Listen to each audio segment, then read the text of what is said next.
11th chemistry का chapter number 15 hydrocarbons मैंने start किया था। और अगर आप इस चैप्टर को 11th पे बिल्कुल प्यार से नोट्स बना के देख लेते हो तो 12th बहुत ही स्मूथली निकलेगा आपका, क्योंकि ये चैप्टर्स 12th के लिए बच्चा बहुत ज्यादा इंपॉर्टेंट है।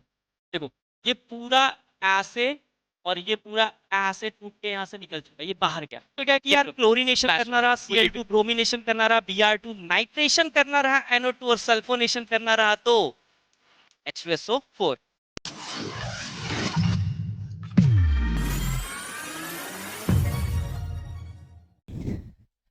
सो हेलो बच्चों, कैसे हो आप सभी लोग। आई थिंक आप अपनी लाइफ में बहुत ही मस्त होंगे, रेडिएट प्रैक्टिकल्स को जरूर वॉच आउट करेंगे। सो बच्चों, मैं आपको बता दूं कि यहाँ पे आपके चैप्टर नंबर 15 का 11th केमिस्ट्री का चैप्टर नंबर 15 हाइड्रोकार्बन्स मैंने स्टार्ट किया था। और बच्चा आज ये आपका लास्ट पार्ट है जहाँ पे हम लोग एरोमेटिक हाइड्रोकार्बन्स के बारे में देख रहे हैं और उसके कुछ प्रॉपर्टीज, कुछ फिजिकल प्रॉपर्टीज, सर्टेन रिएक्शंस के हाइड्रोकार्बन कैसे प्रिपेयर होते हैं, ये प्रीवियस वीडियो में हम लोगों ने बहुत ही प्यार से देखा था।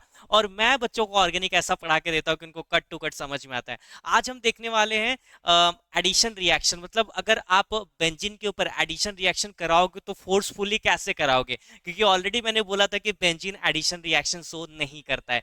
तो कुछ चीजें हैं, कुछ पॉइंट है जिसके थ्रू ये रिएक्शन पॉसिबल है, क्योंकि ये केमिस्ट्री और केमिस्ट्री में मिस्ट्री चीजें आती रहती है। तो चलो स्टार्ट करते हुए अपने प्यारे से इस लेक्चर्स को। बच्चा, मैं सचिन शुक्ला इस लेक्चर्स को कंडक्ट कर रहा हूं और मैं आपको प्रॉमिस किया था कि मैंने आपको ऑर्गेनिक मतलब बहुत ही बेहतरीन तरीके से समझाऊंगा। बिल्कुल जितनी कोशिश हो पा रही है मैं कर रहा हूं। और मेरे बच्चों को, जो भी मेरे फर्स्ट लेक्चर से आज 7 लेक्चर्स तक पहुंचे होंगे, उनको मैं ये भरोसे के साथ कह सकता हूं अपने कि उनको ऑर्गेनिक समझ में आने लगी होगी। चलो स्टार्ट करते इस प्यारे से लेक्चर्स को अपना। ओके, चलो तो देखते हैं आज का हमारा जो पहला सा प्यारा सा टॉपिक होने वाला है वो है बच्चा chemical properties of benzene. Chemical properties में बेसिकली हम रिएक्शन वगैरह की स्टडी करते हैं। मतलब जैसे मैं आपको बता दूं कि हमने एरोमेटिक्स रिएक्शन, एरोमेटिक हाइड्रोकार्बन के अंदर रिएक्शन ही पढ़ा। तो केमिकल प्रॉपर्टीज में जब हम अदर अदर केमिकल सब्सटेंस से, लाइक किसी भी सब्सटेंस से रिएक्शंस कराएंगे तो कैसे कैसे हमें प्रोडक्ट्स देखने के लिए मिलेगा। तो यही हम केमिकल प्रॉपर्टीज में करने वाले हैं। तो बच्चा, केमिकल प्रॉपर्टीज में जो पहला टॉपिक हमारा आने वाला है वो है हमारा एडिशन रिएक्शन, जो कि बेंजीन शो नहीं करता है। अब एडिशन रिएक्शन में पहला हम देखने वाले एडिशन ऑफ क्लोरोबेंजीन, कि क्लोरोबेंजीन का रिएक्शंस कैसे शो करता है। ठीक है, ध्यान से देखना यहाँ पे। ओके, मान लो अगर मैंने यहाँ पे एक बेंजीन लिया, ओके, बेंजीन लिया, ठीक है, और इस बेंजीन का मैंने किया क्लोरीनेशन। बच्चा, क्लोरीनेशन करने के लिए क्या यूज करना पड़ता है, मुझे फटाफट बताओ। क्लोरीनेशन करने के लिए हम क्या लेते हैं? यस, सनलाइट या यूवी लाइट। ठीक है, आप यूवी लाइट भी यूज कर सकते हो या सनलाइट भी यूज कर सकते हो, जैसे आप इसको यूज करते हो। ये जो क्लोरीन है ये रेडिकल वाइज ब्रेक हो जाता है। एक चीज मैं आपको बताना भूल गया था यहाँ पे बच्चा, जो आपका एडिशन रिएक्शन होता है वो एक टाइप का इलेक्ट्रोफिलिक सब्स्टिट्यूशन रिएक्शन होता है। Electrophilic substitution reaction. आप बोलोगे सर ये इलेक्ट्रोफिलिक सब्स्टिट्यूशन क्या होता है? ऐसा स्पीसीज जिसके ऊपर कौन सा चार्ज हो? पॉजिटिव चार्ज हो, ठीक है, और जो इलेक्ट्रॉन डेफिशिएंट हो, जो इलेक्ट्रॉन क्या हो? इलेक्ट्रॉन डेफिशिएंट हो। ठीक है, चलो देखते हैं।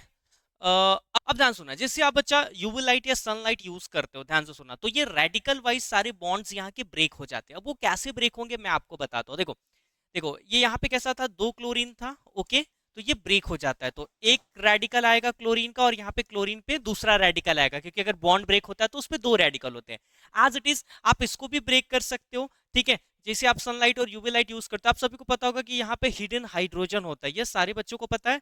यस सर, हमें पता है यहाँ पे हिडन हाइड्रोजन होता है। अब मेरी बात ध्यान से सुनना, देखो अगर मैं इन दोनों क्लोरीन को लाता हूं तो अगर ये बॉन्ड ब्रेक होता है, ध्यान से सुना सब लोग, ध्यान से सुना, देखो अगर ये बॉन्ड आपका ब्रेक होता है, ये बॉन्ड अगर आपका ब्रेक होता है तो वो बॉन्ड पे कितने इलेक्ट्रॉन थे? दो इलेक्ट्रॉन थे, एक इलेक्ट्रॉन यहाँ, एक इलेक्ट्रॉन यहाँ। अब ये इलेक्ट्रॉन इसके साथ में रिएक्शन कर लेगा, ये इलेक्ट्रॉन इसके साथ में रिएक्शन कर लेगा। मतलब ना आपको कुछ ऐसा मिल जाएगा यहाँ पे। देखो ये बॉन्ड, ये एज इट इज यहाँ पे मैं लिख रहा हूँ, देखो ये ब्रेक हुआ तो एक इसका रेडिकल और एक इस क्लोरीन का रेडिकल, ये दोनों मिलके क्या बनाएंगे? यहाँ पे एक बॉन्ड बनाएंगे। और सिंपल यहाँ पे एक क्लोरीन का रेडिकल और वो जो बॉन्ड ब्रेक हुआ था उसका रेडिकल, तो यहाँ पे आके एक बॉन्ड बन जाएगा। तो ऐसे अगर इस पोजीशन पे पॉसिबल है तो ऐसे ये पोजीशन पे भी पॉसिबल है, तो बच्चा मैं 3 मॉलिक्यूल्स यूज करूंगा, क्योंकि एक यहाँ लगेगा, दो यहाँ लगेगा, दो यहाँ लगेगा और दो नीचे लगेगा। तो ये सारे भी बॉन्ड आपके क्या हो जाएंगे बच्चा? यस, ब्रेक हो जाएंगे। ठीक है, देखो ये बॉन्ड ब्रेक हो जाएंगे तो दो क्लोरीन यहाँ पे लग जाएगा, और ये वाला बॉन्ड ब्रेक हो जाएगा तो दो क्लोरीन यहाँ पे लग जाएगा। आप सभी को पता है यहाँ पे एच भी होते हैं। हिडन एच ही होते हैं यहाँ पे, ठीक है। अब इसको हम लोग क्या बोलते हैं, बीएचसी, क्या बोलते हैं इसको, यस बीएचसी, बीएचसी। बीएचसी का फुल फॉर्म क्या होता है, बेंजीन हेक्साक्लोराइड्स, क्या बोलते हैं इसको, यस बेंजीन हेक्सा क्लोराइड, ठीक है। इसका यूज बहुत जगह होता है, मैं आपको बता देता हूँ इसका यूज कहाँ कहाँ होता है, ठीक है। मैं इसको थोड़ा सा ऊपर करूंगा, ध्यान से देखो। गैमा, ये गैमा रहेगा। Gamma isomers of benzene hexachloride is called as what, gamma hexene, ठीक है। गैमा हेक्सीन, ठीक है, गैमा हेक्सीन। और lindane, lindane which is used as a insecticides, ठीक है। एक टाइप का ये गैमैक्सीन है, ठीक है, जो कि आप हम लोग क्या करते हैं, देखो बहुत सारे इंसेक्टिसाइड, मतलब गांव में जो खेती वगैरह होती है तो वहां पे उनके जो फसल होते हैं उनमें देखो वो गमकसीन वगैरह बोलते हैं, वो रखते हैं ना, तो ये बीएससी करके ही कंपाउंड्स होता है जो उसमें क्या करते हैं वो लोग रखते हैं, ठीक है। तो एक टाइप का ये इंसेक्टिसाइड्स प्रॉपर्टी भी है, ठीक है। चलो देख लो, बिल्कुल आसान सा रिएक्शन, ये रेडिकल वाइज ब्रेक होगा, 3 मॉलिक्यूल्स क्यों लिया, 2 2 4 2 6, 3 दूनी कितना हो गया 6, तो क्या बनाएगा BSC. Moving with the next reaction, addition of hydrogens. अब ये हाइड्रोजन्स कैसे ऐड होगा, तो आपको मैंने बताया अगर आपको रिड्यूसिंग एजेंट्स यूज करोगे तो वहां पे क्या यूज होगा, यस हाइड्रोजन ही यूज होगा। चलो मैं आपको रिएक्शंस करके दिखाता हूं। जैसे मान लो मैंने यहाँ पे लिया बेंजीन, ओके, और बेंजीन का अगर मुझे रिडक्शन करना पड़े, रिडक्शन करने के लिए मैं निकल यूज करूंगा, 453 केल्विन टू 473 केल्विन टेम्परेचर्स लगाऊंगा, तो यहाँ पे क्या आ जाएगा एच टी, H2, ये एक टाइप का रिड्यूसिंग एजेंट। तो रिड्यूसिंग एजेंट्स रिएक्शन में क्या देते हैं, हाइड्रोजन। नहीं याद है तो लिख लो, जितने भी मेटल होते हैं वो बेसिकली रिड्यूसिंग एजेंट होते हैं, और रिड्यूसिंग एजेंट्स हमारे रिएक्शन में क्या देते हैं, यस हाइड्रोजन होते देते हैं, ठीक है। चलो एक टाइप का हाइड्रोजनेशन होता है। चलो अब ये हाइड्रोजन क्या करेंगे, बॉन्ड ब्रेक करेंगे। बच्चा ध्यान से सुना, 2 हाइड्रोजन आएंगे, ये वाला बॉन्ड ब्रेक करेंगे, 2 हाइड्रोजन ये, 2 हाइड्रोजन ये, तो ऐसे हमें 6, 3 दूनी 6, 3 2 6 मॉलिक्यूल्स ऑफ हाइड्रोजन लगेंगे, तब जाके ये सारा का सारा बॉन्ड क्या हो जाएगा, ब्रेक हो जाएगा, ठीक है। ये सारा का सारा बॉन्ड क्या होगा, ब्रेक हो जाएगा, ठीक है। तो ऑलरेडी एक एक हाइड्रोजन यहाँ पे होते हैं, सबको पता है एक एक हाइड्रोजन होते हैं यहाँ पे, हाँ सर। तो एक एक और हाइड्रोजन आप कहाँ से लगाओगे, कहाँ से आया बताओ, यस ये वाला हाइड्रोजन गया तो इस बॉन्ड को ब्रेक किया, तो 2 हाइड्रोजन यहाँ पे लगा दिया। ये वाला हाइड्रोजन गया तो ये वाले बॉन्ड को ब्रेक किया, तो 2 हाइड्रोजन यहाँ लगा दिया। ये वाला हाइड्रोजन गया इस वाले बॉन्ड को ब्रेक किया, तो 2 हाइड्रोजन यहाँ पे लगा दिया, ठीक है। तो हम इसको क्या बोल सकते हैं, यस साइक्लोहेक्सेन, क्या बोलेंगे बच्चा, यस इसको साइक्लोहेक्सेन। साइक्लो क्यों, एक साइक्लिक स्ट्रक्चर से, हेक्सेन क्यों, क्योंकि 6 मेंबर कार्बन इसमें क्या है, प्रेजेंट है, so that's why that is called as what, cyclohexane, okay. चलो आई थिंक मुझे थियरी लिखने की जरूरत नहीं, क्योंकि आप लिख सकते हो benzene is react with hydrogens, dihydrogens in the presence of catalyst nickel and temperatures to form cyclohexane, ठीक है। Moving with the next reaction, next reaction क्या, एडिशन ऑफ ओजोन, ओके, थोड़ा सा इंपॉर्टेंट रिएक्शन ये होने वाला है आप लोगों के लिए। चलो ध्यान से देखना बच्चा, सारे बच्चे ध्यान से देखना, अदरवाइज आप मिस कर जाओगे। अगर आप बेंजीन में O3 ओजोन मॉलिक्यूल से रिएक्शन कराते हो इन the presence of carbon tetrachloride, तो ध्यान से सुनना क्या होता है, O3 का मॉलिक्यूल्स कुछ ऐसा दिखता है, O3 मॉलिक्यूल्स कुछ ऐसा दिखता है। तो इस तरीके का जो मॉलिक्यूल्स है ये अक्रॉस द डबल बॉन्ड लगेगा। देखना मैं अक्रॉस द डबल बॉन्ड कैसे लगाता हूं, यहीं पे यहीं पे यहीं पे अक्रॉस द डबल बॉन्ड हमें इसको लगाना है, ठीक है। चलो कार्बन है 6 कार्बन, 1 2 3 4 5 6, मैंने क्या बोला था, O3 मॉलिक्यूल सब जगह लगा सकते हो क्योंकि डबल बॉन्ड्स पे ही अटैक करता है। तो देखो मैं एक जगह यहां पे लगा देता हूं, ये O3 हो गया, ठीक है। एक जगह मैं कहां लगा सकता हूं, यहां पे डबल बॉन्ड है तो यहां पे लगा सकता हूं, ठीक है, ये हो गया, ये लगा दिया। और एक जगह और कहां डबल बॉन्ड है, हाँ इनके और इनके बीच में डबल बॉन्ड है, तो मैं एक जगह यहां पे लगा सकता हूं, ठीक है, ओके। और यहाँ पे क्या है, सिंगल बॉन्ड है, तो ये एज इट इज, ठीक है। तो आपने देखा मैंने क्या किया, बिल्कुल इजी तरीके से, आपको घबराना घबराना नहीं है यहाँ पे, ओके। डायरेक्टली आपको बेंजीन का एक सिंपल पहले मॉलिक्यूलर स्ट्रक्चर्स बना लेना है, यहाँ पे कार्बन कार्बन कार्बन, और बिल्कुल मंदिर जैसा देख रहे हो, एक ओ ऊपर 2 O नीचे, एक ओ ऊपर 2 O नीचे, एक ओ ऊपर 2 O नीचे, इस तरीके का आपको अटैचमेंट यहाँ पे दिखा देना है। अब देखो ये होता है आपका बेंजीन, जब आप उसको ओजोनोलिसिस करते हो तो ये बनता है आपका बेंजीन ट्राइओजोनॉइड्स, ठीक है, ट्राई ओजोनॉइड, ट्राइओजोनॉइड, कभी भी ओजोन रहता है वो ओजोनॉइड्स में कन्वर्ट हो जाता है।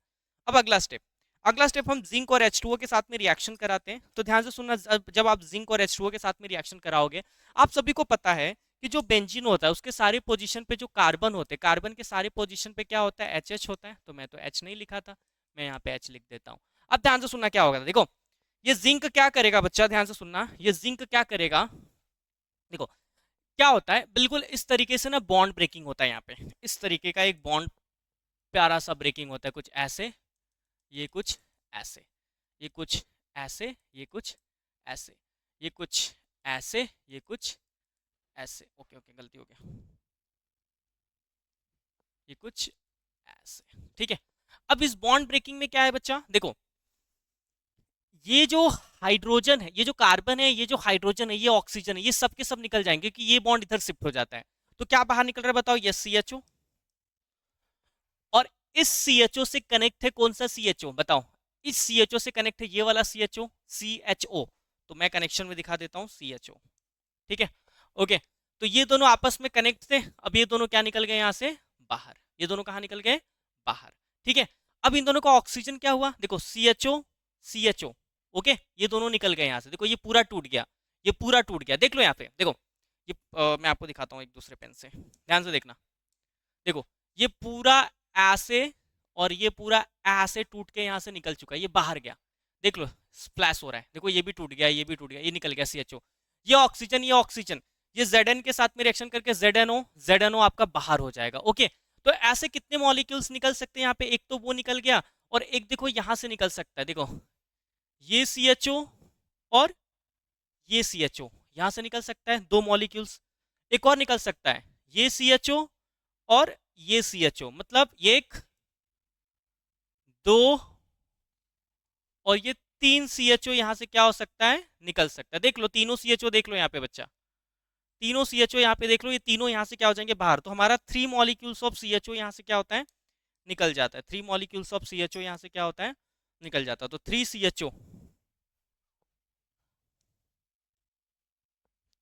CHO यहाँ से क्या होता है, निकल जाता है, ठीक है।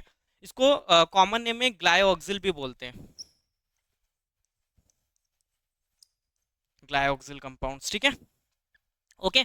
तो ध्यान से देखना, ये देखो बॉन्ड टूट रहा है, बॉन्ड टूट रहा है, ये सब निकल रहा है, तो CHO इधर से निकला दो, CHO इधर से निकला दो, CHO इधर से निकला दो, ठीक है। आप बोलोगे ऑक्सीजन का क्या हुआ, तो ZNO ZNO ZNO, जितना ZNO फॉर्म करना रहेगा वो फॉर्म करेगा, ZNO ZNO ZNO, 3 बार ZNO भी बनेगा यहाँ, ओके। और इसका एक और नाम क्या हो सकता है, इथेन 1,2 डाई अल, इथेन 1,2 डायल हो सकता है, ओके। बहुत इजी रिएक्शन है, प्लीज इसको संभाल के करिएगा, आप कर लोगे। पहले ओजोनोलिसिस करना, O3 मॉलिक्यूल्स टेम्पल जैसा स्ट्रक्चर्स बनाना, एक O ऊपर बाकी 2 O नीचे, एक O ऊपर 2 O नीचे, एक O ऊपर 2 O नीचे, बाद में CHO को निकाल देना है। चलो मूव करते हैं अगला, सब्स्टिट्यूशन रिएक्शन। अब अच्छा सब्स्टिट्यूशन रिएक्शन क्या होता है कि हम बेंजीन के अभी अंदर रिएक्शन कर रहे थे, एडिशन कर रहे थे, जो काफी टफ होता था बेंजीन के लिए, लेकिन अब सब्स्टिट्यूशन है तो बहुत इजी है, मतलब ऊपर के एक ग्रुप को निकाल के मुझे किसी न किसी को क्या करना रहेगा, ये सब्स्टिट्यूट करना रहेगा। तो मैं आपको दिखाता हूं यहाँ पे कि बेंजीन सो इलेक्ट्रोफिलिक सब्स्टिट्यूशन रिएक्शन, आपको रेजोनेंस में पता चलेगा, और हमारे पास जो electrophile group like Cl Br+, NO2+, SO3H+ और R+, ठीक है, ये सब आपके इलेक्ट्रोफाइल सब्स्टिट्यूशन रिएक्शन शो कराते हैं। नेक्स्ट हम देखो, मैं आपको एक हैलोजेनेशंस करके दिखाऊंगा बेंजीन के ऊपर सब्स्टिट्यूशन रिएक्शन, और उसमें जो एग्जांपल मैं कंसीडर कर रहा हूं वो है क्लोरोबेंजीन, ठीक है, मतलब क्लोरीनेशन करूंगा। अगर मैं बेंजीन का क्लोरीनेशंस करूंगा तो मुझे क्या मिलता है, ओके। तो बेंजीन का क्लोरीनेशंस करने के लिए ध्यान से सुनना, मुझे पहले इसको इलेक्ट्रोफाइल बनाना पड़ेगा, तो मैं यहाँ पे रिएक्ट करा सकता हूँ FeCl3 या तो कोई डार्क कंडीशन। तो ध्यान से सुनना, FeCl3 क्या करता है पता है, एक Cl को प्लस में ब्रेक कराता है और दूसरे Cl को माइनस में, क्योंकि ये इसके साथ जाके FeCl4 बनाता है, ठीक है। चलो तो प्लस वाला आएगा क्योंकि ये इलेक्ट्रोफिलिक सब्स्टिट्यूशन रिएक्शन शो करता है, और यहाँ से H निकलेगा, ओके। यही सारी चीजें हैं, देखो ये क्लोरीन आके यहाँ पे सब्स्टिट्यूट हो जाएगा, आप कहीं भी सब्स्टिट्यूट कर सकते हो, सारे H आइडेंटिकल होते हैं, और जो H+ निकलेगा वो Cl के साथ में क्या बनाएगा, यस बच्चा HCl बनाएगा।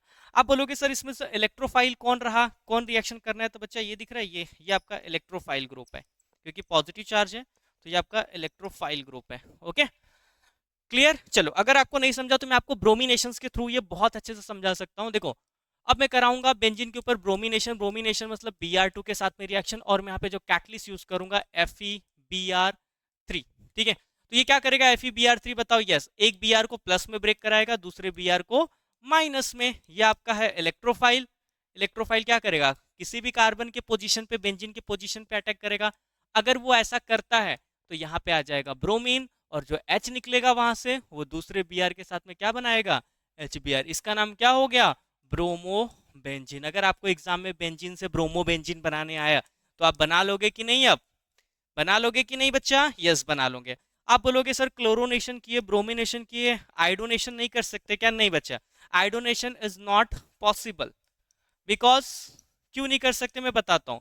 बिकॉज जब आप इसका रिएक्शंस कराते हो तो ये रिवर्सिबल रिएक्शन शो करता है, ठीक है, रिवर्सिबल रिएक्शन शो करता है आफ्टर प्रोडक्ट बनने के बाद। दैट्स वाई रिवर्सिबल मतलब वापस से प्रोडक्ट से रिएक्टेंट के साइड भागने लगता है, इतना तेज इसका रिएक्टिविटी होती है। क्योंकि जब लास्ट में जब आपका HI बनेगा ना तो फटाक से इसको रिड्यूस करने लगता है और फटाक से कन्वर्ट करने लगता है reactant side. That's why reversible reaction होने के नाते आयोडाइजेशन पॉसिबल नहीं है। जैसे क्लोरीनेशन पॉसिबल है, ब्रोमिनेशन पॉसिबल है, तो आयोडोनेशन पॉसिबल नहीं है यहाँ पे, ठीक है। चलो मूव करते हैं अगले रिएक्शंस की तरफ। With excess of chlorine benzene give hexachlorobenzene. बच्चा आपने एक क्लोरीन अभी लिया था, अगर मैं एक्सेस में क्लोरीन लूं तो, जैसे मान लो मेरे पास ये बेंजीन और मैंने Cl2 लिया, एक्सेस में लिया Cl2, बहुत सारा Cl2 लिया, तो क्या हो सकता है यहाँ पे, यस बता सकते हो मुझे, ठीक है। हम यहाँ पे यूज करेंगे अनहाइड्रस AlCl3, ये भी एक टाइप का लुइस एसिड सी है। तो ये क्लोरीन को खींचेगा, एक को प्लस बनाएगा दूसरे को माइनस बनाएगा। देखो एक को प्लस बनाएगा दूसरे को क्या बनाएगा, माइनस बनाएगा। प्लस वाला कहाँ जाएगा, वहां पे जा सकता है। अगर आपने एक्सेस में यूज कर दिया बच्चा तो आपको यहाँ पे भी क्लोरीन मिलने वाला है, यहाँ पे भी क्लोरीन मिलने वाला है, यहाँ पे भी क्लोरीन मिलने वाला है, मतलब सब जगह आपको क्लोरीन मिलेगा। और जो यहाँ से 6H निकलेंगे वो 6H 6Cl के साथ में क्या बनाएंगे, HCl। तो यहाँ पे आपको क्या मिलता है, हेक्साक्लोरोबेंजीन, हेक्साक्लोरोबेंजीन, क्योंकि ये एक्सेस में आपने यूज किया। तो याद रखना अगर आप एक दो मॉलिक्यूल्स यूज करते हो लाइक Cl2 तो आपको क्लोरोबेंजीन मिलेगा, लेकिन अगर आपने एक्सेस में यूज किया बच्चा तो हेक्साक्लोरोबेंजीन यहाँ पे आपको मिलेगा। है ना मजेदार ऑर्गेनिक रिएक्शन, बिल्कुल इस तरीके से आपको पढ़ना है यहाँ पे, ओके। चलो नेक्स्ट रिएक्शन की तरफ मूव करते हैं, दैट इज योर नाइट्रेशन। अब ये नाइट्रेशन क्या होता है, ध्यान से सुनना। कभी भी रिएक्शन में नाइट्रेशन करना हो, NO2 ग्रुप का रिएक्शन कराना हो, तो हमारे पास एक एसिड होता है HNO3 बच्चा। अगर आप इस HNO3 को ब्रेक करते हो ना तो दो तरीके के पॉसिबल हमें मिलते हैं, एक होता है OH माइनस और एक होता है NO2 प्लस, ठीक है, याद रखना। ये HNO3 को कभी भी ब्रेक करोगे तो OH और NO2 में क्या होता है, ये ब्रेक डाउन होता है। इसी को बोलते हैं नाइट्रेशन रिएक्शन। चलो मैं आपको नाइट्रेशन रिएक्शन बहुत ही अच्छे से करा के देता हूँ। यहाँ पे देखो, मान लो अगर आपने बेंजीन के ऊपर नाइट्रेशन किया, नाइट्रेशन मतलब HNO3। अब ये एक नाइट्रेटिंग मिक्सचर होता है, कभी भी HNO3 आता है तो उसके साथ उसका भाई आता है और उसका नाम होता है कॉन्सेंट्रेटेड H2SO4। ये नाइट्रेटिंग मिक्सचर होता है, कॉन्सेंट्रेटेड HNO3 और कॉन्सेंट्रेटेड H2SO4। आप सभी को पता है HNO3 कैसे ब्रेक होगा, यस सर पता है, OH माइनस में और NO2 प्लस में। चलो मुझे बताओ बेंजीन के ऊपर कौन सा रिएक्शन पॉसिबल है। सर अभी आपने तो बताया था कि पॉजिटिव इलेक्ट्रोफाइल वाला ही इसके ऊपर रिएक्शन कर सकता है, ठीक है। चलो तो रिएक्शन करा दो इलेक्ट्रोफाइल वाले के साथ में। यहाँ पे आ गया आपका NO2 और जो H निकला वो इस OH के साथ में क्या बनाएगा, H2O। इसको क्या बोलोगे बताओ, नाइट्रो बेंजीन। आप बोलोगे सर आप थियरी लिख के नहीं दे रहे हो, बेटा आप थियरी लिख सकते हो। अब आप इतना मैंने आपको इसमें क्या बोल सकते महारत हासिल करवा दिया है कि benzene is react with concentrated HNO3 in the presence of concentrated H2SO4 to form ये। हीट भी डाल देना यहाँ पे, ठीक है। चलो नाइट्रेटिंग मिक्सचर पता चला आपको, कॉन्सेंट्रेटेड HNO3। नेक्स्ट बढ़ते हैं सल्फोनेशन की तरफ। बच्चा सल्फोनेशन सल्फ्यूरिक एसिड से रिलेटेड होता है। तो आप सभी को पता होगा H2SO4, और H2SO4 को अगर आप ब्रेक करते हो तो एक होता है आपका OH माइनस में ब्रेक और एक होता है आपका SO3H प्लस में ब्रेक। इसी प्लस की तो हमें जरूरत है, यही तो बनाएगा सल्फोनेशन, ठीक है। चलो देखो, अगर आपके पास बेंजीन ग्रुप है और अगर आप इसने यहाँ पे यूज किया कॉन्सेंट्रेटेड H2SO4 तो इसके साथ जो कैटलिस्ट यूज करना पड़ता है वो है फ्यूमिंग H2SO4, ठीक है। अब बताओ ये कैसे ब्रेक होगा, चलो फटाफट बताओ मुझे कैसे ब्रेक होगा। सर अभी तो आपने बताया OH माइनस में और SO3H प्लस में। प्लस वाला कहीं भी ले जाके अटैक करा दो यार, ठीक है, कहीं भी ले जाके अटैक करा दो तो क्या बन जाएगा, SO3H प्लस ये जो H निकलेगा ये इस OH के साथ में क्या बनाएगा, H2SO4। इसका नाम है बेंजीन सल्फोनिक एसिड। नाम भी पढ़ते जाओ, बेंजीन सल्फोनिक एसिड, ठीक है। नाम देख लो अच्छे से, कैसे कैसे मैं नाम भी लिख रहा हूं, बहुत इंपॉर्टेंट है नेमिंग भी। बेंजीन सल्फोनिक एसिड्स, काफी इंपॉर्टेंट नेमिंग है ये सब, ठीक है। अब आप सभी को एक चीज पता चल गया कि यार क्लोरीनेशन करना रहा, Cl2 ब्रोमिनेशन करना रहा, Br2 नाइट्रेशन करना रहा, NO2 और सल्फोनेशन करना रहा, तो H2SO4। ओके, चलो मूव करते हैं नेक्स्ट रिएक्शंस की तरफ। नेक्स्ट रिएक्शन है फिडल क्राफ्ट अल्काइलेशन रिएक्शन। ये आपके 12th में भी है बच्चा रिएक्शन, इसको ध्यान से देखना, ठीक है। काफी इंपॉर्टेंट भी है, 12th में भी कई बार आता है ये एग्जाम में आपके। चलो, और ये रिएक्शन आपके 11th में फिक्स आएगा, 12th में भी फिक्स आता है। चलो देखते हैं आप कैसे समझ सकते हो इस रिएक्शन को, बहुत ही ध्यान से देखना। अगर मैं बेंजीन के ऊपर, बच्चा ध्यान से सुनना, अगर मैं बेंजीन के ऊपर फिडल क्राफ्ट अल्काइलेशन करता हूं, तो अल्काइलेशन में ना एक याद रखना, ये CH3Cl यूज करते हैं, और फिडल क्राफ्ट ने कैटलिस्ट दिया है, उस कैटलिस्ट को बच्चा कभी भूलना मत, वो हर जगह यूज होता है, अनहाइड्रस AlCl3। कभी भूलोगे क्या इसको, अनहाइड्रस AlCl3। फिडल क्राफ्ट बाबा कभी भी आया तो उसके साथ अपना कैटलिस्ट लाया, and catalyst name is anhydrous AlCl3। Alkylation रहा तो क्या यूज करोगे, CH3Cl, क्योंकि दूसरा भी पार्ट है असाइलेशन, ठीक है, बाद में बताऊंगा, ठीक है। चलो पहले अल्काइलेशन देख लो। अब देखो ये बाबा करता क्या है, अनहाइड्रस AlCl3, ये इसको ना ब्रेक करवाता है, तो ये ब्रेक हो जाएगा CH3 प्लस में और Cl माइनस में, क्योंकि अपने साइड इसको अट्रैक्ट करते रहता है। पॉजिटिव चार्ज वाला सभी बच्चों को पता है भैया, बेंजीन के ऊपर आएगा। जैसे ही वो बेंजीन के ऊपर आएगा तो बेंजीन के ऊपर कनेक्ट हो जाएगा क्या, हाँ, CH3।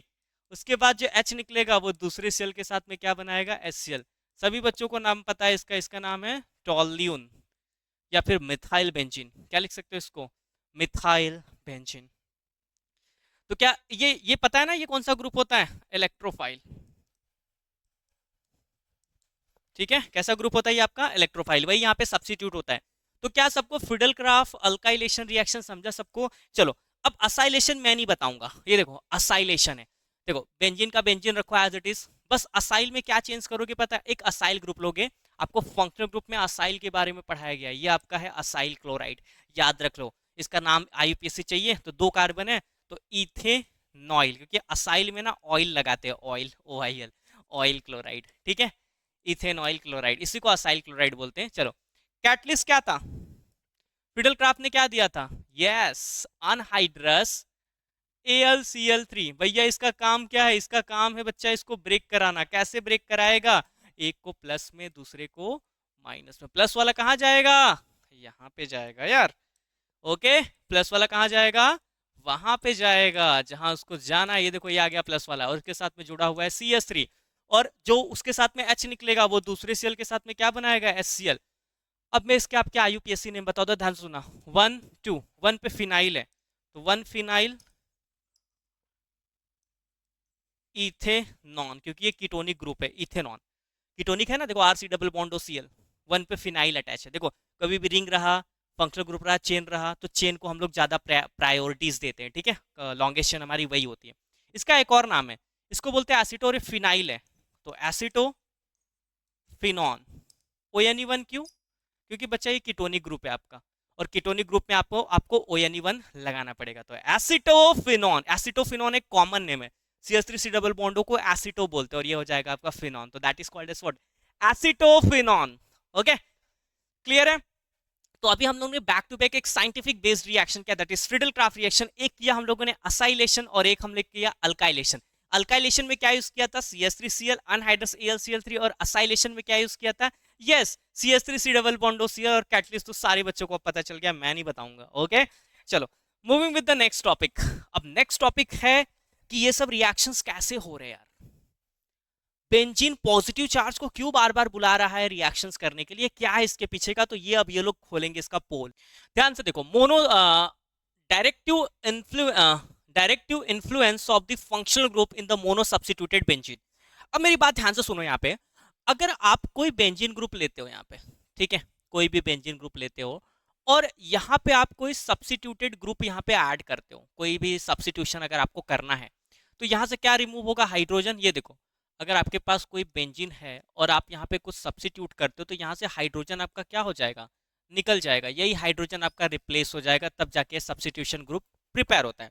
तो जो मोनो सब्स्टिट्यूटेड है ना, वो खाली सिंगल टाइप का प्रोडक्ट देगा, मतलब आप इस एस को यहाँ पे भी लगा सकते थे, यहाँ पे भी लगा सकते हो, सो ये हमें सिंगल टाइप का प्रोडक्ट देता है, सिंगल प्रोडक्ट, ठीक है।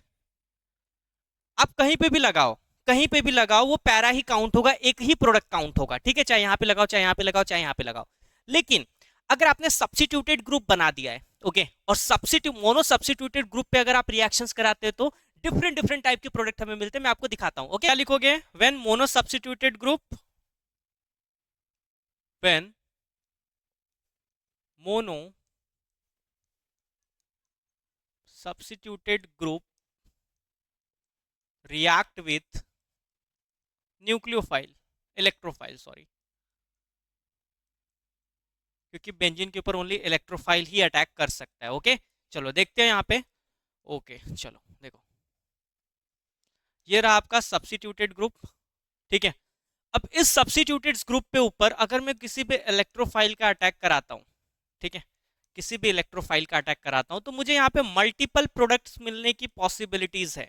कौन कौन से पॉसिबिलिटीज है? चलो पहले मैं आपको ऑर्थो, पैरा और मेटा के बारे में बता दूं बच्चा। एस ग्रुप जहां पे सब्सिट्यूट है वो पैरा, पैरा के जस्ट सामने पैरा, पहले पैरा के आजू बाजू ऑर्थो, और ऑर्थो के नीचे क्या होता है?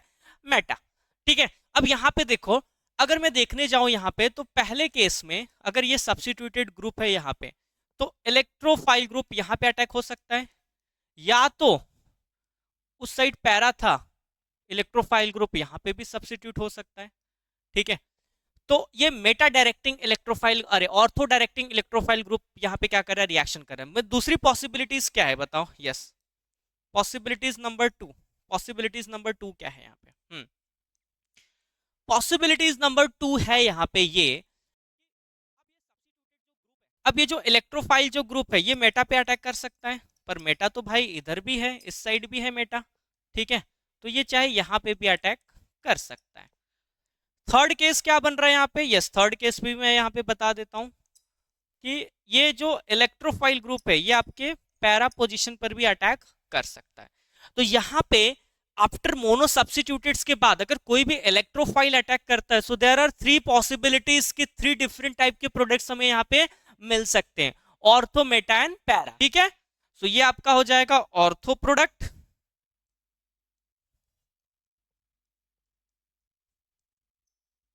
ये आपका हो जाएगा क्या? सब लोग बोलो, मेटा प्रोडक्ट, और ये आपका हो जाएगा क्या? बोलो, पैरा प्रोडक्ट।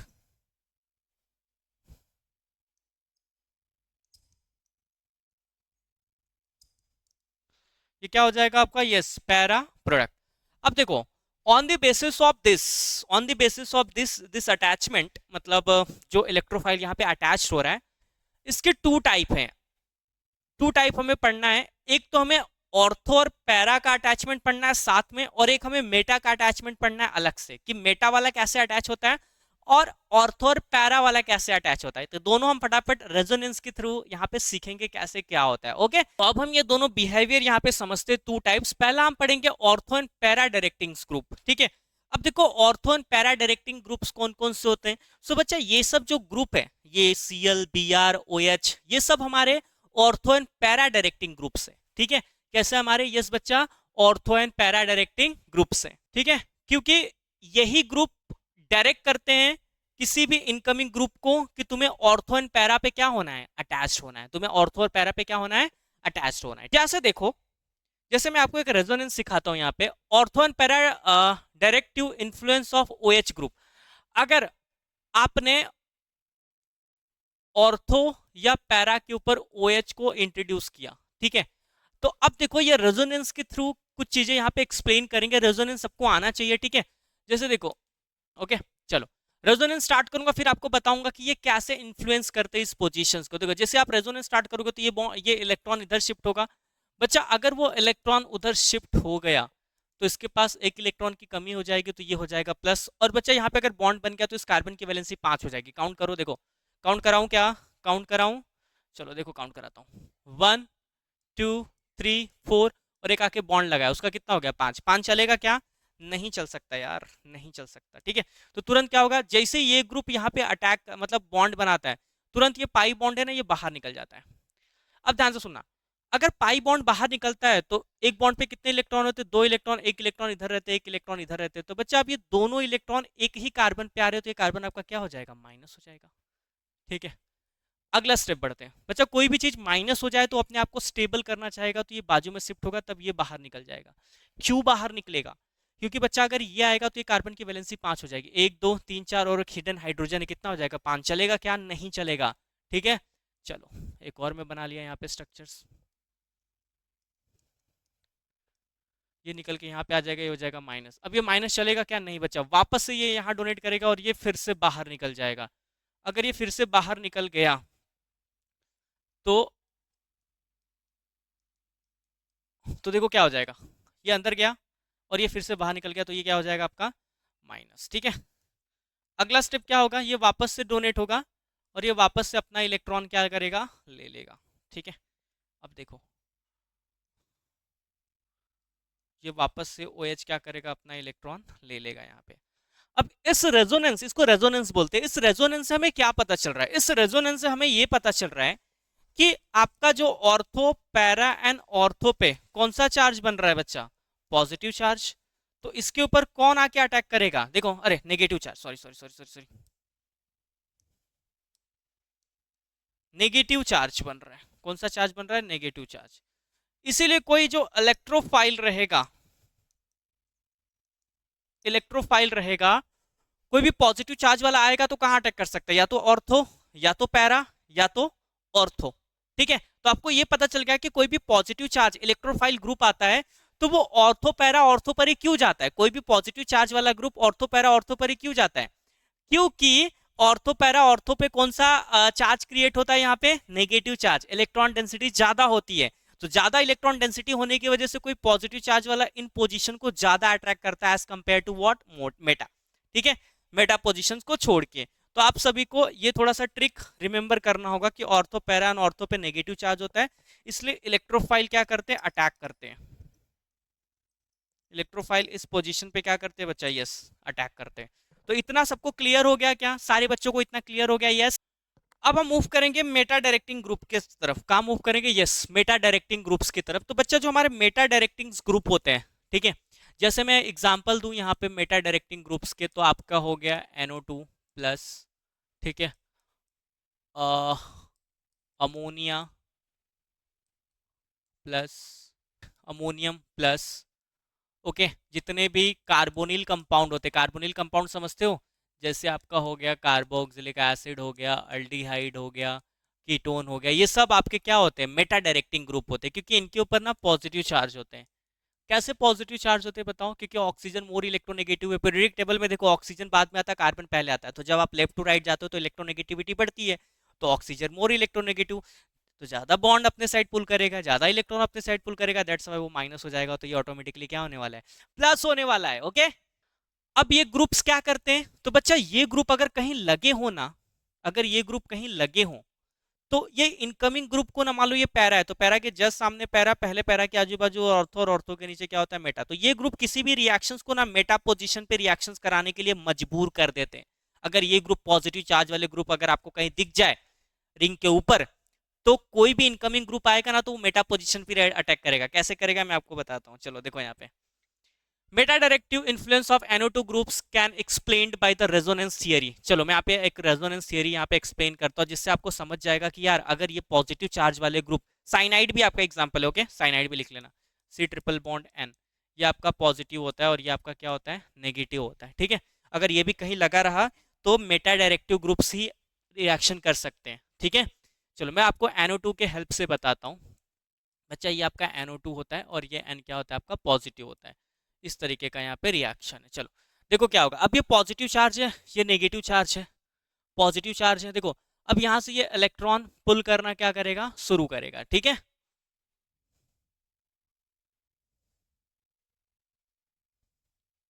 ध्यान से सुनना, ये इलेक्ट्रॉन डेंसिटी, ये नेगेटिवली चार्ज है बच्चा, ऑक्सीजन इज मोर इलेक्ट्रोनेगेटिव, तो दैट्स व्हाई ये बॉन्ड को अपने साइड पुल करना क्या करता है? शुरू करता है। ये सारे बॉन्ड को अपने साइड पोलराइज करना शुरू करता है, तो ये बॉन्ड इधर जाता है और ये बॉन्ड इधर चले जाता है। ठीक है, तो अब ये कुछ ऐसा दिखने लगता है, देखो ये तो एज इट इज रहेगा। अब देखो ये बॉन्ड इधर गया, ये बॉन्ड इधर गया, तो ऑक्सीजन ने इलेक्ट्रॉन ले लिया। ठीक है, ये ऑलरेडी पॉजिटिव रहने वाला है। ये बॉन्ड निकल गया, तो बच्चा इस कार्बन को कमी हो गई, तो ये क्या हो गया? प्लस। बाकी के मैं एज इट इज लिखता हूँ। ठीक है, अब ये प्लस हो गया, तो प्लस क्या करेगा? न्यूट्रलाइज होना चाहेगा, तो ये बॉन्ड इधर से खींचेगा, अगली पॉसिबिलिटी वही है, ठीक है।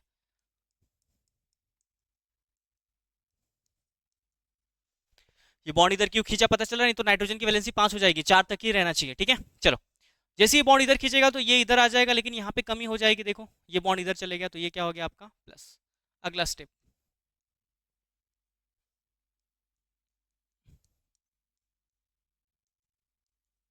अगला स्टेप देखो, ये न्यूट्रलाइज होना चाहेगा तो ये इधर अट्रैक्ट करेगा। बच्चा अगर ये अट्रैक्ट करता है, अगर ये अट्रैक्ट करता है तो यहाँ पे बॉन्ड तो बन जाएगा, लेकिन ये इसके ऊपर कौन सा चार्ज आ जाएगा, पॉजिटिव चार्ज आ जाएगा। अब पॉजिटिव चार्ज नहीं चलेगा, ये न्यूट्रलाइज होना चाहेगा, देखो ये वापस से खींचेगा और ये वापस से इधर खींच लेगा अपना, ठीक है। तो ये कुछ ऐसा दिखने लगेगा,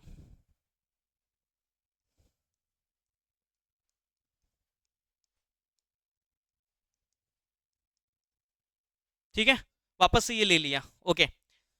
सो अब यहाँ पे आपको क्या पता चल रहा है, यहाँ पे क्या पता चल रहा है, अगर ये सब ग्रुप लगे हैं तो बच्चा जो आपका ऑर्थो, ऑर्थो पैरा ऑर्थो, इसके ऊपर कौन सा चार्ज आ गया, पॉजिटिव चार्ज आ गया।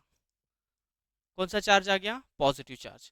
तो अब कोई इलेक्ट्रोफाइल इनके ऊपर अटैक करने आएगा क्या, पॉजिटिव चार्ज, कोई पॉजिटिव चार्ज वाला ऑर्थो पैरा पे इस टाइम अटैक करने आएगा क्या, नहीं।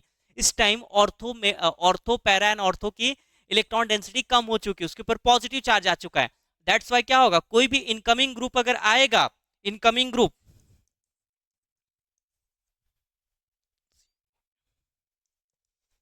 Incoming group attack on Meta position, ठीक है। अब आपको समझ में आया कि कोई भी इनकमिंग ग्रुप मेटा पोजीशन पे क्यों अटैक कर रहा है, क्योंकि पैरा पोजीशन की, ऑर्थो पोजीशन की इलेक्ट्रॉन डेंसिटी क्या हो चुकी है, कम हो चुकी है। सो दैट्स वाई जो भी इनकमिंग ग्रुप बाहर से आएगा वो कहाँ अटैक करेगा, yes Meta position, Meta directing groups होगा। चलो, ये बहुत ही बेस्ट एक्सप्लेनेशन है रेजोनेंस, जहां पे आपको नेगेटिव चार्ज और पॉजिटिव चार्ज के थ्रू ये पता चल जाता है कि कौन सा ग्रुप अटैक कहाँ करने वाला है। नेक्स्ट टॉपिक है हमारा कार्सिनोजेनिसिटी एंड टॉक्सिसिटी ऑफ बेंजीन, ठीक है। देखो बच्चा, जो रेजोनेंस मैंने पढ़ा है ना, वो बहुत खतरनाक चीज थी। आप तो सबको मजाक लग रहा होगा, पर वो बहुत खतरनाक चीज थी, जहां पे आपको ये समझ में आ गया कि यार क्लोरीन, ब्रोमीन और आयोडीन और ये मिथाइल के अगर कोई ग्रुप रहते हैं, कहीं कनेक्ट रहते हैं, तो वहां पे ऑर्थो पैरा एंड ऑर्थो पे रिएक्शन होता है किसी भी इलेक्ट्रोफाइल का। लेकिन अगर आपका कोई पॉजिटिव चार्ज वाला ग्रुप बेंजीन पे कनेक्ट हो, जैसे NO2, कार्बोनिल ग्रुप के सारे compound like aldehyde, ketone, carboxylic acids, cyanide, ठीक है, और NH3, अगर ये सब ग्रुप कहीं भी कनेक्ट है तो ये बेंजीन को मेटा पोजिशंस की तरफ ढकेल देते रिएक्शंस करने के लिए, क्योंकि ऑर्थो पैरा ऑर्थो पे तो पॉजिटिव चार्ज क्रिएट होने लगता है, ठीक है। थोड़ा सा देख लेना इसको, तब ये बहुत अच्छे से आपको समझ में आ जाएगा। चलो नेक्स्ट है, क्या बेंजीन टॉक्सिक होता है और कार्सिनोजेनिक होता है, यस बच्चा, benzene is both toxic and carcinogenic because इससे कैंसर्स होते हैं, ठीक है। सर्वल पॉलीसाइक्लिक एरोमेटिक्स कंपाउंड, लाइक जो फ्यूज्ड एरोमेटिक्स कंपाउंड होते हैं, टू रिंग जिसमें फ्यूज्ड होते हैं, अगर उनका इनकम्प्लीट कंबंशन किया जाए, जैसे टोबैको, कोल्स, ठीक है, और पेट्रोलियम, तो इनसे भी हाईली कार्सिनोजेनिक सब्सटेंस बाहर निकलते हैं, जो कि हमारे लीवर, लंग्स और हमारे बॉडी में कैंसर पैदा कर सकते हैं, ठीक है। अगला पॉइंट है कि इन लीवर, लीवर में अगर हमारे बेंजीन जाता है तो ये ऑक्सीडाइज हो जाता है और बनाता है इपॉक्साइड्स। क्या बनाता है, इपॉक्साइड। जो बेंजोपायरीन होता है, ये फटाक से रिएक्शंस करके ना इपॉक्सीडाइऑल बना लेता है। तो मैं यहाँ पे पॉइंट्स नहीं लिखा हूं, मैं लिख देता हूं कि बेंजोपायरीन ये फटाक से रिएक्शन करके क्या बनाता है पता है, इपॉक्सी, इपॉक्सीडाइऑल। बच्चे ये इपॉक्सीडाइऑल बहुत खतरनाक होता है। इपॉक्सीडाइऑल क्या होता है, बहुत ज्यादा खतरनाक होता है। ये हमारे डीएनए में म्यूटेशन लाता है, it causes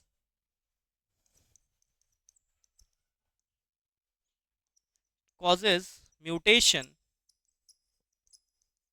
in DNA. It causes mutation in DNA and increases cancer cell and